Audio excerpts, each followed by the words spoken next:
There are moments in running a tutoring business that nobody really prepares you for.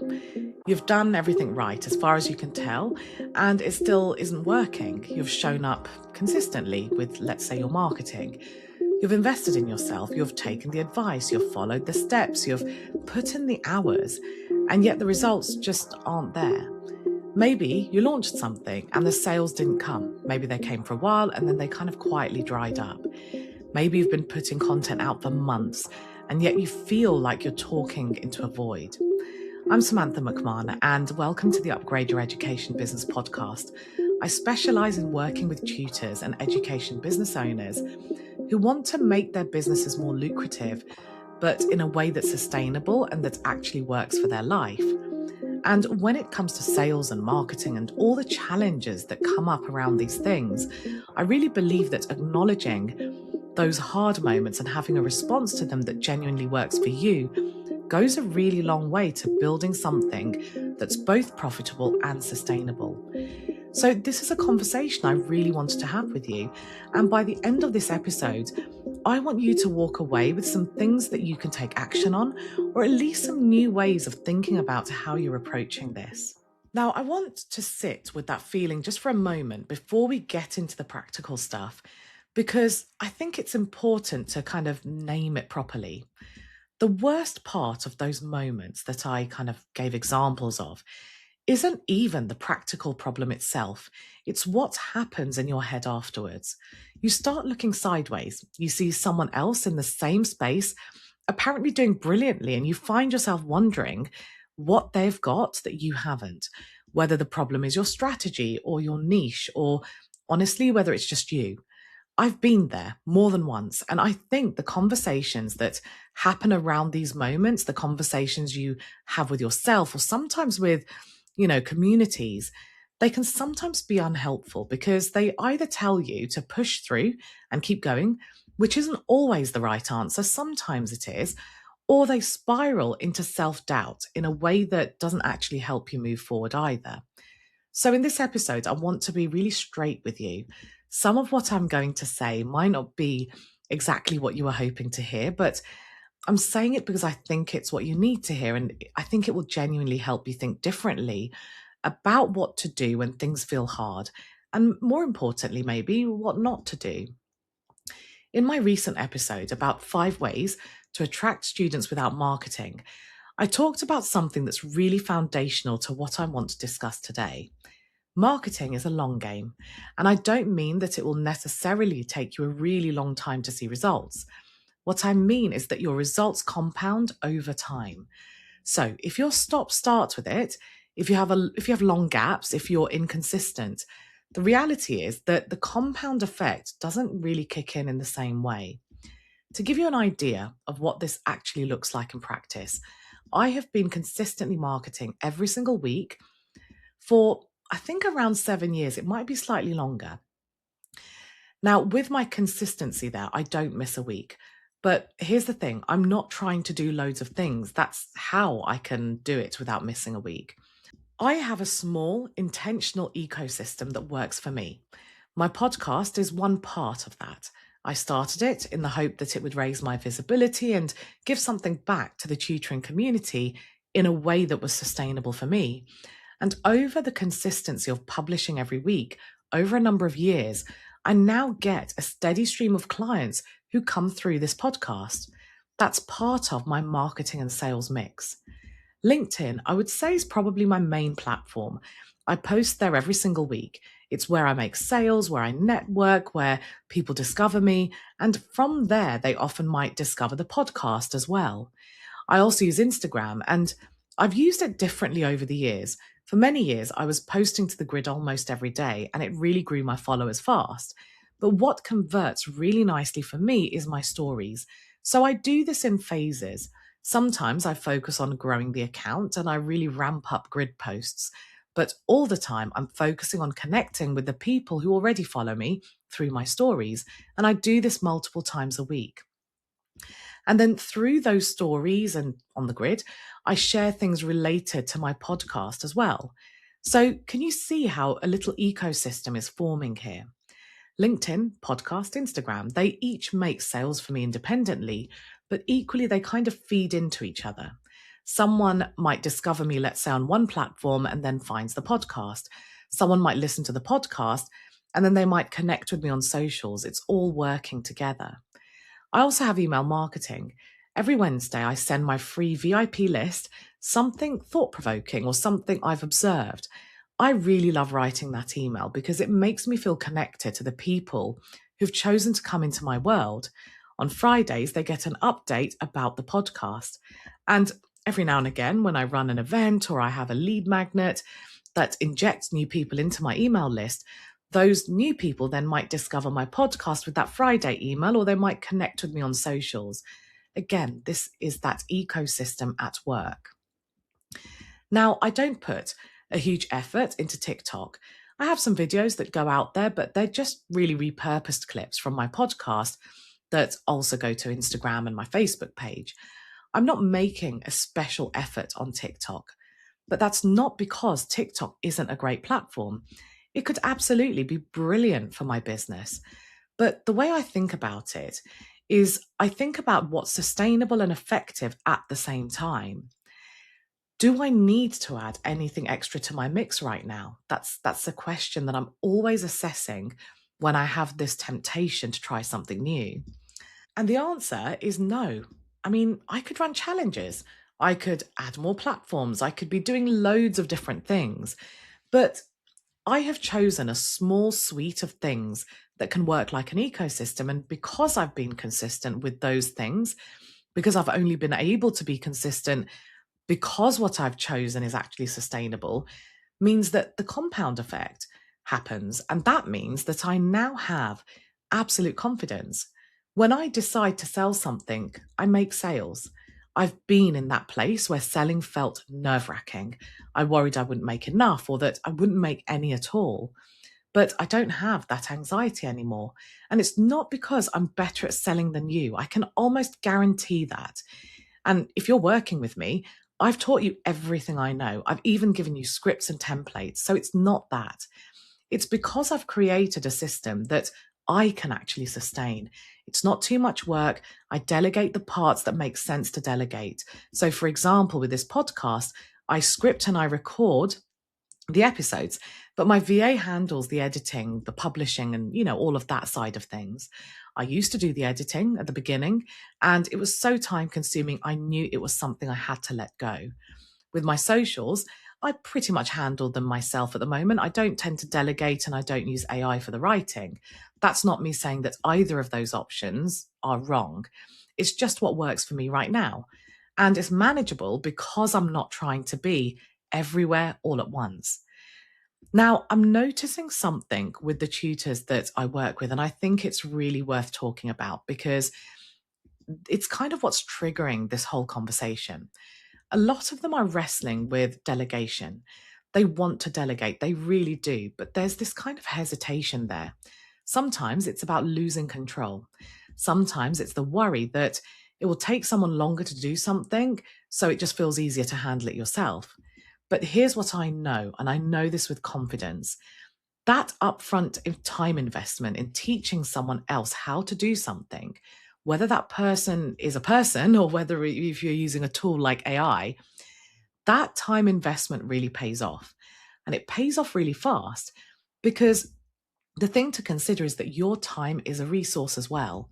And when you're a business owner, you have to manage that resource. I'm also seeing tutors dilute their attention across multiple projects or multiple arms of their business at the same time.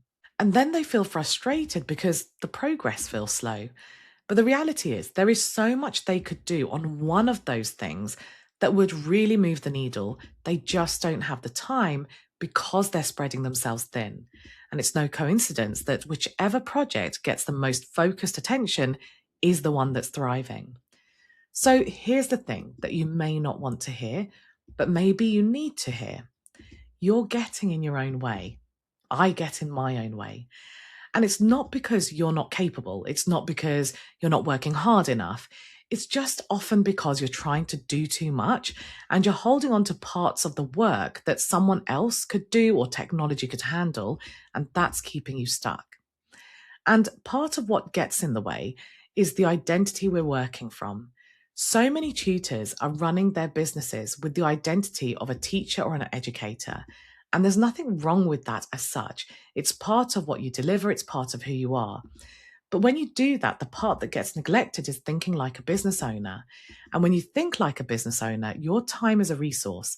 You manage that resource. You make it intentional decisions about what you do, what you delegate, and what you will let go of. So here's what I want you to think about. You're going to have so many opportunities around you, new platforms, new content formats, new ways to reach people, challenges, webinars, collaborations. The list is endless. But trying to do all of them is exactly what creates that feeling I described at the start of this episode. That sense of being overwhelmed, of investing effort and not seeing the return, of wondering why it's working for someone else and not for you. The answer is often not that you're doing the wrong things. It's that you're doing too many things. So you can't do one thing really well. So the first thing I'd really encourage you to do differently is this. Get really intentional about your marketing ecosystem. Choose a small number of things that you can sustain consistently, not things that sound impressive, things that actually fit your life and your capacity, things that can feed into each other and compound over time, because that's where the real power is, not in doing everything, in doing a few things really, really well. Now, the second thing I want to talk about is this. Marketing isn't a one and done. And I think this is where a lot of tutors get stuck. They set their content pillars. They schedule their posts. They create content that fits the schedule. And they think, right, I've done it. This should work. But the reality is there are two additional things that need to happen alongside your marketing. The first is relationship building. And I talked about this in that episode about 5 ways to attract students without marketing. Those activities, things like networking, having conversations, showing up in your community, they speed up the effect of your marketing. They build relationships, but they also enrich your marketing. Let me give you an example. Let's say I'm at a networking event. Someone is really interested in working with me, or they've just been really interested in our conversation. When they go home, they might connect with me on, let's say, LinkedIn. They might Google me and find my podcast. All of that digital presence, all of that marketing footprint is working for me, but the effect of it is sped up because of that relationship we've already started to build. So posting and ghosting doesn't work anymore. It might have done once, but it doesn't now. You have to participate. You have to be commenting, engaging, getting to know people. And yes, I know that you're thinking, but that takes time and I'm already time poor. And you're right, it does take time. But that's why I started off by encouraging you to release time by making your marketing mix smaller, by focusing on one project at a time or one arm of your business at a time and really getting that established. The second thing that needs to happen is continual refinement. And this is where I see a lot of tutors miss an opportunity. You can't just create your content, schedule it, and let it sit there. You have to keep evolving. You have to keep adapting. I do this every single week. I have my content scheduled in advance, well in advance, but every week I refine it. So just recently, I was on LinkedIn and I came across a post that stopped me. I really enjoyed it. It was someone sharing a small update about what they'd been up to in a really human and personable way. And they still talked about what they offer, but they did it in quite a gentle way. Now, it stood out because all the other posts that I happened to be seeing at that time were either very hard-hitting or controversial, or where they're sharing top tips to achieve X, Y, and Z. And this post interrupted the pattern. So I went to my scheduled posts and I asked myself, what pattern can I interrupt? Is there a post that I've written here that I could soften? And I found one and I softened it. That's the work. That's the refinement, because social media moves fast. Trends emerge. What resonates shift. You have to stay on the pulse of what's happening. And honestly, if you want to stand out, jumping on every trend doesn't really make sense. Doing what everyone else is doing doesn't make sense. But staying aware of what's happening and being willing to adapt your approach, that's pretty essential. Now, I know you're still wondering, but how am I going to squeeze this in? How are you going to do all of this when you are already stretched. So let me give you something really practical. If you've reduced your marketing mix, like I suggested, you've already released time. But here's how you can make the refinement work without adding hours. Every time you see a post or a piece of content that you really like, save it somewhere. If you work with a VA, give them that collection to review. They can look at the styles, the tones, the approaches you're drawn to, and adapt that into how they're writing your content, let's say. You're not asking them to do more work, you're just doing it in a much smarter way. You could do the same thing with AI. Every time you come across something that resonates, you're building a reference bank. Your VA or your AI tool, or even you then have something concrete to work from. It's constantly adapting and improving your content based on what's actually landing in your space right now. So it's not that this approach adds masses of time. It actually might not add any extra time really at all. It's just about being smarter with the tools and the people that you already have. So when things feel hard, when the results just aren't there yet, the question isn't whether you should keep going or whether you should be trying new things. The question is whether you're going about it in a way that's actually sustainable, whether you're trying to do too much, whether you're holding on to work that could be delegated, whether you're showing up consistently enough for that compound effect to actually kick in. Because if you get those things right, the results will follow. Not overnight, but they do follow. And they follow in a way that feels real and sustainable. That's the business you're building. So here are 7 actionable steps you could do right now. Okay? If you need to get a notepad, if you need to, write this down, just pause this episode. I'm going to share 7 practical steps. Number 1, audit your marketing channels and choose a small number, whether that's 1, 2, 3, or however many feel sustainable for you, that you can focus on consistently and master really well. Next, map how those channels feed into each other to create your ecosystem. So you could literally just grab a pen and paper, write down the channels, and draw lines between them in how they could link. Then identify one piece of work you're currently doing that could be delegated to a VA or handled by technology, and make that your first delegation if you're not already doing that. The next one is to commit to showing up consistently on those chosen channels. No stop-start, no long gaps. Build in a system of working that allows you to do that. And next, build in a refinement practice. This doesn't have to be a formal time block. Simply save content that resonates with you as you come across it. Screenshot it, bookmark it, whatever works. When you're creating new content or you're briefing your VA or AI tool, dip into that collection. It becomes your reference bank, your swipe file for what's landing right now in your space. Next up, add relationship building activities to your marketing plan. Networking, community engagement, genuine connection, not as extras, but as core parts of your strategy. And explore what this looks like for you. For some people, it's networking events. For others, it's being active in a community where you feel safe and comfortable. I have clients who, for various reasons, don't feel comfortable at networking events or simply can't fit them in. So instead, they use the community in the Tutors Mastermind membership really well to build those genuine connections.